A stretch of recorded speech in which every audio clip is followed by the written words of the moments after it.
They're a group known as the Angel Moms. It's an organization of parents from around the country who've lost a child and offer support to each other wherever they are.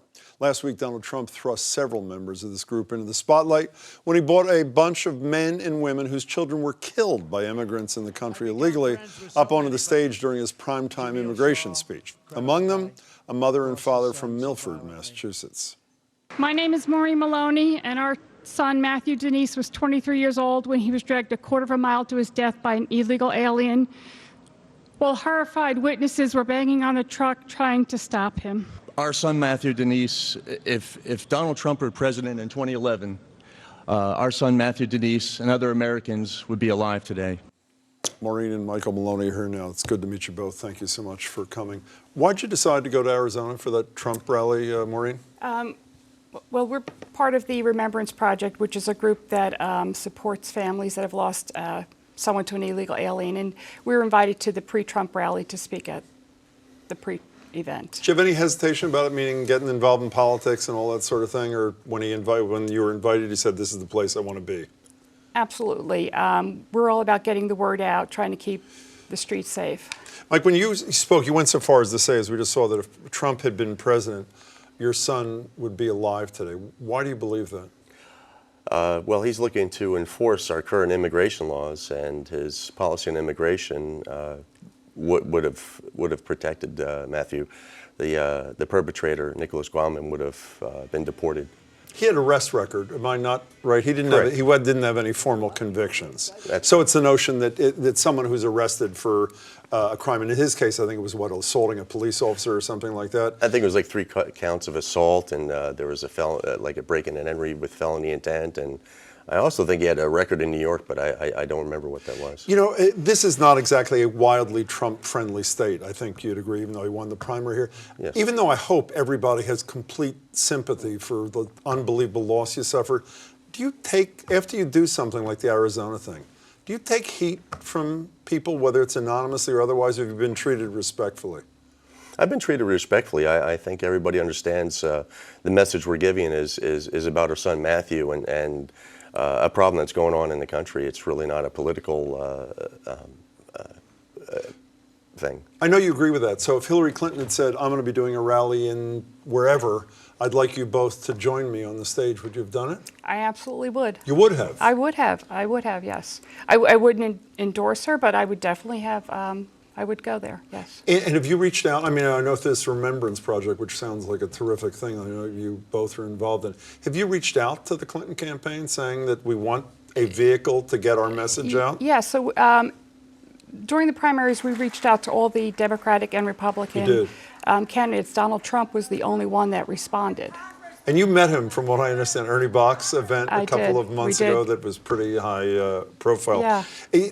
You've seen the polls that say that somewhere in the neighborhood, it depends on when it's taken, 2/3 of Americans support the notion of a path to citizenship for people who meet certain conditions. And obviously, one of the conditions is they don't have a serious criminal record. It depends on the question whether arrest counts or it's got to be a conviction.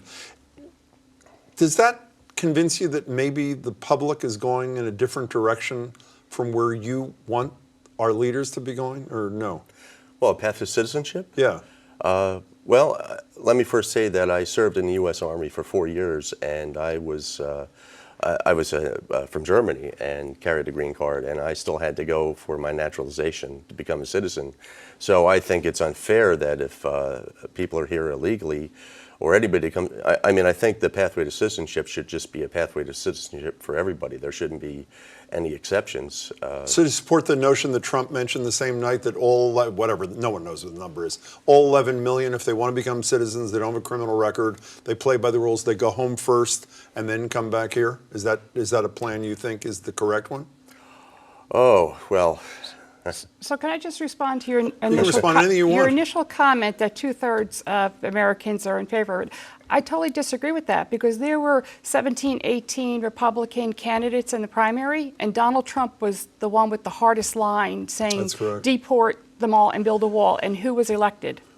I mean, the criticism of even some who I think are where you are on this issue is Trump's deportation force. I don't think he's using that language anymore, but that it's just not realistic. It's not going to happen. There's not the political will. And we don't need that. What do we need? If we just took the incentives away. So why do they come here? Because they want to work and make money. They come here illegally. They drive without a license. They work either with fraudulent documents or they work and get paid cash under the table. If you take all the incentives away from them, there's no reason for them to stay. They'll self-deport. But if the incentive for them to come here is because I can't provide for my family and I love my kid too, I am going to break the immigration laws, but I haven't broken any other laws, unlike the guy who killed your son. Is that okay? No, and speaking of the guy who killed our son, he left 3 children in Ecuador with his parents, came here and had another child. So I don't believe that they're always doing it for their children. Can you all do me a favor before you go? I've said this to other families in similar situations. One of the saddest parts, we all know how your son died. Almost none of us know how your son lived. Could you take a minute and describe, I know you just graduated from Framingham State and you have a smile on your face of pride. Tell us a little bit about your boy. You know, Matthew was just one of those people that lit up a room when he walked in. You know, when he was a child, I'd be walking him in a stroller and people would notice him and talk to him, and he just was a people magnet. Everybody loved him. He was very popular in town, and you know, not for being a great athlete or anything, but because he was very inclusive. He loved everybody regardless of where you came from or what you did. You want to add a little piece to that? Oh, yeah, well, you know, he graduated Framingham State University with a dual degree, business and IT. He was on a great path. He had applied, taken a civil service test, had applied through Milford Police Department, and he was on the list. He was just going places, Staples. He was on slate for an interview with Staples before his death. So he was, you know, he was just such a great kid. I mean, he didn't get involved with drugs or alcohol. Just he really was just.